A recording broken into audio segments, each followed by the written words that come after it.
What does that matter to you? Matthew said. The man looked across to the passenger seat and smiled. He stood up. Lads, the boy needs to learn some manners. Teach him, will ya?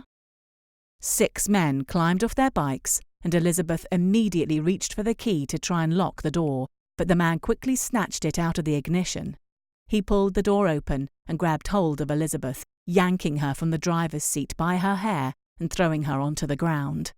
Matthew desperately started fiddling with the handle to see if he could lock the door, but before he could fathom the mechanism, the burly man ripped it open and yanked him from his seat.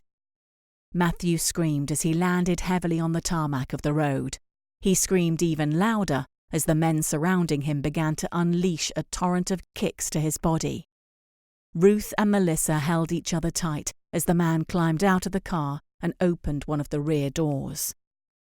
"Please, don't hurt my family, please," Elizabeth pleaded. "I'll do anything you want, just don't hurt my family." The man pulled Elizabeth to her feet.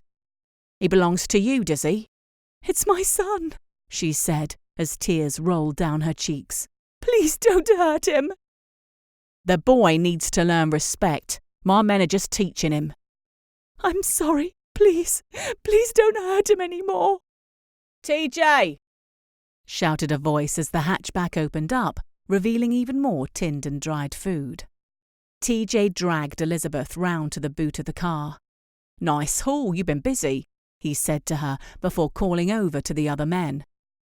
"All right, lads, that's enough." One of the men stood over the prone, crying figure, while the rest returned to their bikes. Melissa and Ruth continued to scream and cry, while Elizabeth just stood there for a moment in shock. A few minutes ago, she'd been so optimistic, so pleased with herself, and now, this. "Please, just take the food, take whatever you want, and we'll be on our way," she said. Thank you, TJ said. "You see, if your son understood how to treat strangers the way you do, he wouldn't be lying in a pool of his own blood and piss right now." Elizabeth tried to stay strong, but all she wanted to do was cry. "I'm sorry," she whispered. "Ian, get the boy in the Range Rover." "No, please, I said you could take whatever you wanted, please." Elizabeth began to weep. TJ pulled her face up towards him. "That's exactly right. You told us to take whatever we wanted, and here we are.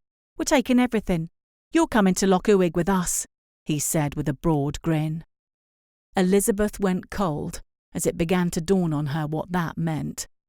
"No, please, I can help you. Leave my family. I can tell you where there is, booze. Lots and lots of booze. And girls, good-looking girls. You can take them instead of us." "Hang on a second, Ian," TJ said, holding his hand up. Ian stopped, and Matthew looked towards his mother pleadingly as blood ran down his face. "It's all right, sweetheart. We're going to be all right," Elizabeth said, as Melissa and Ruth began howling at the sight of Matthew. "So, you want to trade these girls you're talking about and a load of booze, plus all the food in your car, for your family's safety?" "That's right. Just leave my family and I'll give you the rest of it." TJ moved the glasses a little further down his nose so he could look Elizabeth in the eyes. "You're a cold one, lady." "So what do you say?" "Your son and the other 2 go back with my men. You take us to this place. If it's what you say it is, we have a deal. I'll even throw in a few of those tins for your journey." "Let me just say goodbye to my family," she said, heading towards the back of the car. Ian released Matthew and walked over to TJ. "Jesus, mate, Fry won't be happy about this." "What do you mean?" TJ replied. "Since when do we barter for information?" "Never." "Exactly. He's going to be out for your blood."